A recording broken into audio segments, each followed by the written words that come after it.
Hello bachcho, let's read out the question first.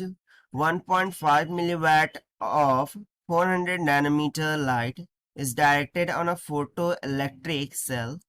If 0.10% of incident photons produce photoelectrons, find the current in the cell. So यहाँ पर question बोल क्या रहा है कि एक 1.5 मिलीवाट पावर की जो लाइट है जिसकी वेवलेंथ है 400 नैनोमीटर, ठीक है, वो फॉल होती है फोटो इलेक्ट्रिक सेल पर। अब उसमें से 10% जो फोटोन है वो प्रोड्यूस करते हैं फोटो इलेक्ट्रॉन को। सो हम बताना है कि करंट जो फ्लो कर रही होगी उस बैटरी में, उस सेल में, वो क्या होगी। सो बहुत ही इजी सा क्वेश्चन, चलिए स्टार्ट करते हैं हम key concepts which we are going to use here for this question. So key concept में हम क्या लगा देंगे, एनर्जी ऑफ फोटोन का formula that is hc is equals to hc by lambda की इक्वल, जहां पर h प्लैंक कांस्टेंट होता है, c speed of light in vacuum और लैम्डा वेवलेंथ हो जाती है लाइट के लिए। ठीक है, एक ये फॉर्मूला हो गया। And the main important formula that is current, जो कि हमें फाइंड करना है। सो करंट किसकी इक्वल होता है, concentration of electron multiply by the charge of electron की इक्वल। सो यहाँ पर देखिए मुझे कॉन्सेंट्रेशन ऑफ इलेक्ट्रॉन तो फाइंड करना होगा ना। So how could we find out that. So उसके लिए हमें यहाँ पर गिवन है कि जो 0.10% है वो इंसिडेंट ऑफ फोटॉन्स प्रोड्यूस कर रहे हैं फोटो इलेक्ट्रॉन को। सो इसके लिए मुझे सबसे पहले तो नंबर ऑफ फोटॉन्स कितने फॉल कर रहे हैं वो फाइंड करना होगा। सो उसका फॉर्मूला हो जाता है मोमेंटम डिवाइडेड बाय ई की equal, sorry power divided by E की इक्वल। यहाँ पर पी किसको डिनोट कर रहा है, पावर को, और ई किसको डिनोट कर रहा है, एनर्जी ऑफ फोटोन को। ठीक है, सो इससे हम पहले तो नंबर ऑफ फोटॉन्स कितने फॉल हो रहे हैं वो कैलकुलेट कर लेंगे, और उसका 0.10% हमें क्या दे देगा, नंबर ऑफ इलेक्ट्रॉन दे देगा। तो चलिए फाइनली हम स्टार्ट करते हैं यहाँ से।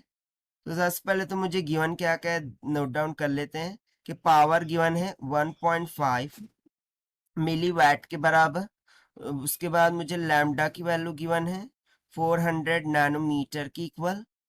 ठीक है, तो सबसे पहले तो हम क्या करते हैं, एनर्जी ऑफ फोटोन कैलकुलेट कर लेते हैं by using the formula H C by lambda. So that will be equals to, H की वैल्यू होती है 6.6 इंटू 10⁻⁻34 मल्टीप्लाई बाय सी हो जाएंगी 3 इंटू 10⁻³ मीटर पर सेकंड, डिवाइडेड बाय लैम्डा हो जाएगा 400 नैनो है, यानी कि 10⁻⁹ लिखना होगा ना। यहाँ पर सी की वैल्यू मैंने डायरेक्ट रखी है, बेसिकली ये डिराइव्ड होती है 3 इंटू 10⁸ मीटर पर सेकंड। ओके, वैक्यूम में स्पीड ऑफ लाइट। ठीक है, सो जब आप इसे सॉल्व करते हैं सो जो भी एनर्जी आएंगी फोटोन की वो हमें जूल में मिल जाएंगी, and that will B comes out 4.96 into 10⁻⁻19 joule के बराबर।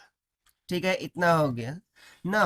उसके बाद हम क्या करते हैं, नंबर ऑफ फोटॉन्स कैलकुलेट करते हैं। जैसे कि मैंने यहाँ पर बताया था आपको कि जो नंबर ऑफ फोटॉन्स है वो किसके इक्वल होगा, power divided by the energy of photon. So power हमें गिवन था 1.5 मिली वैट, यानी कि 10⁻³ वैट हो जाएगा, और डिविडेंड में आ जाएगा energy of photon 4.96 into 10⁻⁻19 joule. ठीक है, सो जब हम इसे डिवाइड कर देंगे सो नंबर ऑफ फोटॉन्स कुछ निकल के आ जाएगा नियर अबाउट 3 इंटू 10⁻15 के बराबर। ठीक है, इतने नंबर ऑफ क्या होंगे, फोटॉन्स होंगे।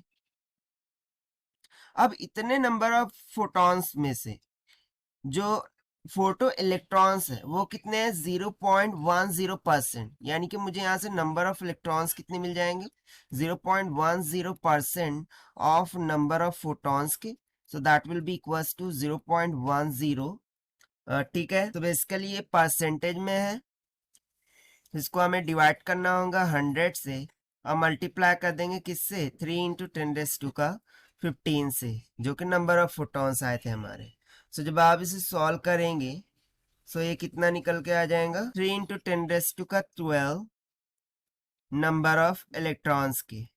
अब हम फाइनली जो करंट का फॉर्मूला था वो लगाएंगे, जो करंट फ्लो हो रहा होगा सेल से वो, that is NE times of क्या हो जाएगा, charge of electron. So that will be equals to 3 into 10⁻12 multiply by charge of electron पता है 1.6 इंटू 10⁻⁻19 हो जाता है कूलम।